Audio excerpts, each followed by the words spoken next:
ආයිබෝන් යාළුවනේ travel with Yash YouTube channel එකට ඔයාලව සාදරයෙන් පිළිගන්නවා. අද මම ඉන්නේ ඩුබායි වලින් ටිකක් ඈතට වෙන්න තියෙන එක්සත් අරාබි එමිරාජයේ තවත් ලස්සනම නගරයක් වෙන රසල් කයිමා වල. අද මම රැක් වල සිටි ටුවර් එකක් වගේම එහි තියෙන පෞරාණික කෞතුකාගාරයක් වගේම රැයට ලස්සන වෙන නයිට් මාකට් එක බලා ගන්නත් යනවා. එහෙනම් මෙන්න යමු මාත් එක්ක මේ ගමන.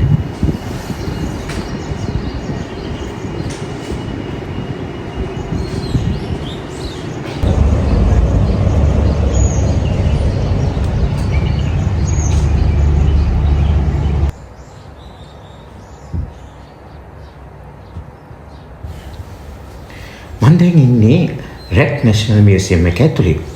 මේක ඇත්තටම ඉස්සර කාලේ බලකොටුවක්.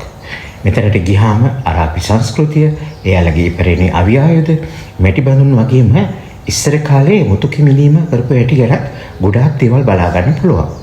ඉතිහාසයට කැමති කෙනෙක්ට මේක වටිනා තැනක්. මේ නැෂනල් කෞතුකාගාරය ඇතුළට ආවම අපිට බලා ගන්න පුළුවන් ඩුබායි රාජ්‍යයේ ඔවුන්ගේ ඉතිහාසය, ඔවුන්ගේ ජන ජීවිතය කොහොමද ගත කරේ, වෙළ හෙළඳාම්, ඒ වගේ මේ සඳහා ඔවුන් භාවිතා කරපු විවිධ උපකරණ, ඒතකොට අවි ආයුධ, ඒ සියල්ලක්ම මේක ඇතුළේදී අපිට බලා ගන්න පුළුවන්. මම හිතනවා ඔබට මේ ඉතාම උසස් ආස්වාදයක් ගෙන දෙයි කියලා. අපි මේවා නරඹගෙන ඉදිරියට යමු.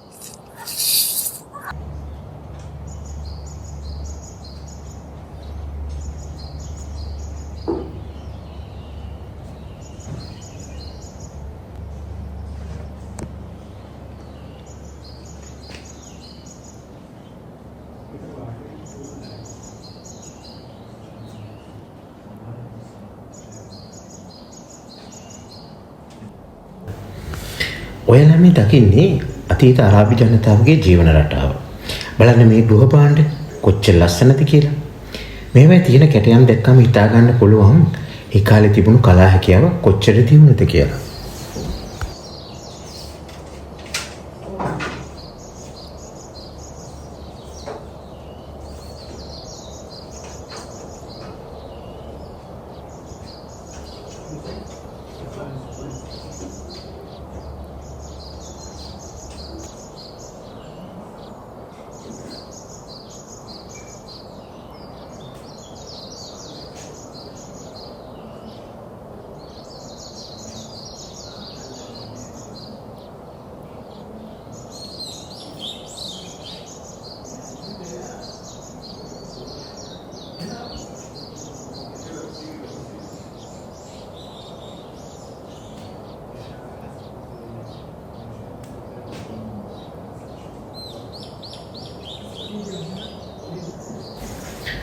කෞතුකාගාරයේ තවත් වටිනාම කොටසක් තමයි මේ පැරණි ආයුධ එකතුව.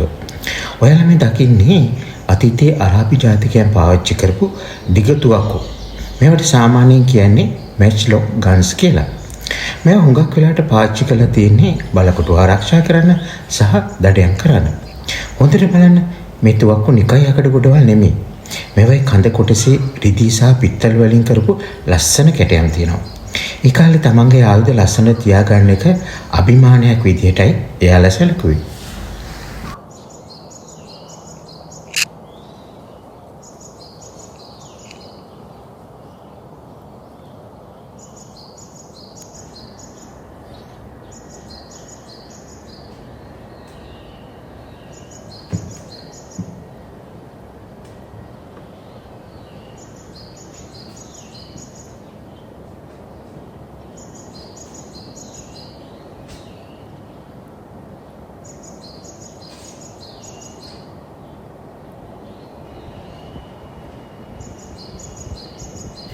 දැන් අපි බලමු එදා කාලේ කුස්සිය පාවිච්චි කරපු දේවල්. රසල් කයිමා කියන්නේ සියවස් ගණනාවක් තිස්සේ මෙටි කර්මාන්තයට හරිම ප්‍රසිද්ධ පළාතක්. මේවා තමයි එදා කෑම උයන්න සහ වතුර සීතලට තියාගන්න පාවිච්චි කරලා තියෙන්නේ. හැබැයි මේ මැටි මුට්ටු අතරේ තියෙන මේ ලස්සන පිගන් දැක්කද? මෙයා නිල් සහ සුදු පාටින් කොච්චර ලස්සනට කැටයම් කරලාද බලන්න. මේවා හැදලා තියෙන්නේ මෙහි නෙමෙයි ඈත චීනයේ. අතීතයේ අපේ රට වගේම රසල් කයිමාවලත් චීනය එක්ක ලොකු වෙළඳ සම්බන්ධකම් තිබුණා කියන එකට මේවා තමයි හොඳම සාක්ෂි.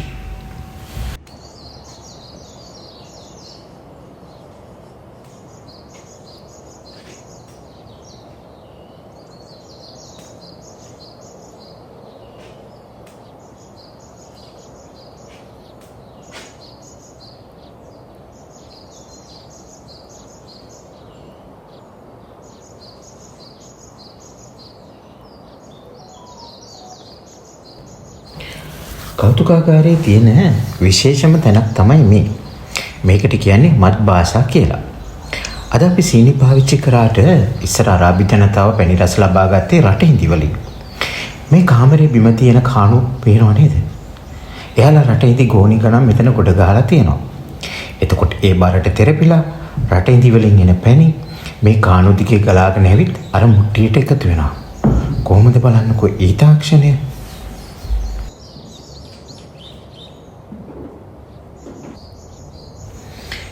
දැන් මම ඉන්නේ කෞතුකාගාරයේ උඩම තට්ටුවේ. ඒ කියන්නේ රූෆ් টොප් එකේ.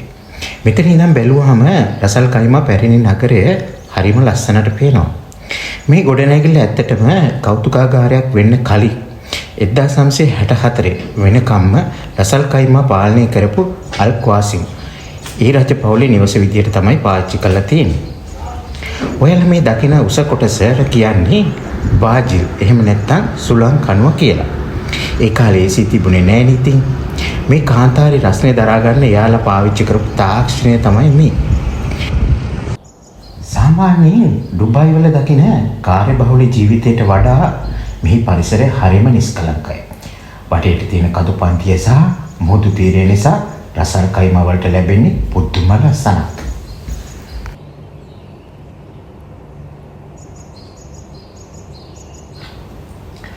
අපි දැන් යන්නේ පරණ නගරේ ඉඳන් අලුත් නගරේ පැත්තට. ඔන්න අපි නයිට් මාකට් එකට ආවා. බලන්න මෙතන තියෙන කලබලකාරී වගේම විනෝදජනක වාතාවරණය. මෙතන නැති දෙයක් නැහැ. නුම්, සෙල්ලම් බඩු, අත්කම් නිර්මාණ, ඒ වගේම රසම රස කෑම වර්ග ගොඩාක් තියෙනවා. විශේෂයෙන්ම හවසට පවුලේ අයත් එක්ක ඇවිල්ලා මේ දවසේ කාලය ගත කරන මේක නියම තැනක්.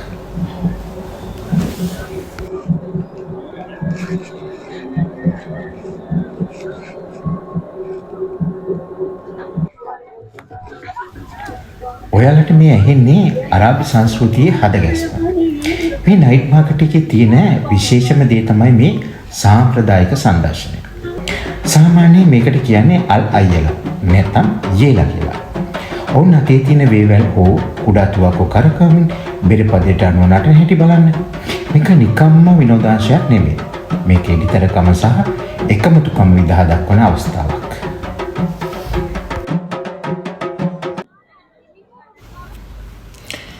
ඉතින් යාළුවනේ අද දවස් අපි පටන් ගත්තේ රසල් කයිමා ඉතිහාසය හොයාගෙන කෞතුකාගාරයෙන්. ඊට පස්සේ අපි පරණ නගරය හරහා ඇවිත් මේ ලස්සන නයිට් මාකට් එකේ දවස ඉවර කරනවා. ඉතිහාසයයි වර්තමානයයි දෙකම එකට දකින්න පුළුවන් හොඳම තැනක් තමයි රසල් කයිමා කියන්නේ. අද වීඩියෝ එකෙන් ඔයාලා අලුත් දෙයක් ඉගෙන ගත්තා නම් අනිවාර්යයෙන්ම ලයික් කරන්න. තාම සබ්ස්ක්‍රයිබ් කළා නැත්නම් දැන්ම සබ්ස්ක්‍රයිබ් කරන්න. මේ වගේ තවත් ලස්සන වීඩියෝ එකකින් නැවත හමුවෙමු.